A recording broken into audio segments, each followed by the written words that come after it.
Горы, чистейший горный воздух, кристально чистые озера, необыкновенная культура кочевого народа и гостеприимства. Именно этим и славится наш Кыргызстан. Богатая природа страны с каждым годом все больше привлекает туристов как Европы, так и стран арабского мира. В прошлом году в Кыргызстан из Объединенных Арабских Эмиратов, Саудовской Аравии и Катара пришло больше туристов по сравнению с предыдущими годами. По итогам 2022 года из арабских стран это около где-то 20 тысяч туристов, 20-30 тысяч туристов.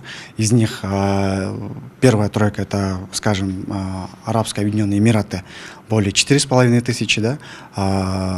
Королевство Саудовской Аравии 5,5 туристов, из Катара около 600 туристов. Туристические, исторические, культурные объекты, которые имеют свою именно охват именно в плане окраски с религией, да, связь. Вот в этом плане туристы очень, то есть из арабских стран делают акцент, то есть по посещаемости данных объектов. Еще одним плюсом, почему нашу страну любят туристы с Ближнего Востока, является схожесть культур и религиозных взглядов. Кроме того, они считают Кыргызстан безопасной для отдыха страной.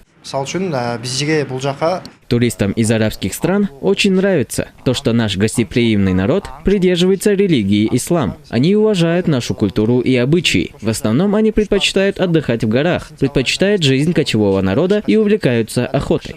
Специалисты в сфере туризма рассказывают, что количество туристов из арабских стран увеличилось бы в разы, но мешают некоторые препятствия. Сейчас главная преграда является отсутствие прямых авиалиний со странами Персидского залива. В принципе, отсутствие прямых рейсов из многих, даже сказать, арабских стран в сторону Кыргызстана, это создает дискомфорт для туристов, потому что отсутствие прямых рейсов, и тем более регулярных, это приводит к тому, что в основном туристы летают через другие страны. Это дополнительное время, затраты на стыковочные рейсы.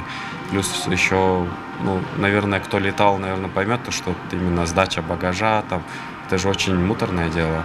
Существующая проблема будет решена. Так, в ходе визита эмира Катара в Кыргызстан стороны подписали меморандум. Согласно документу, будет открыта первая авиалиния между нашими странами. Мы обговорили первую возможность – это установление авиасообщений между Кыргызстаном и Катаром.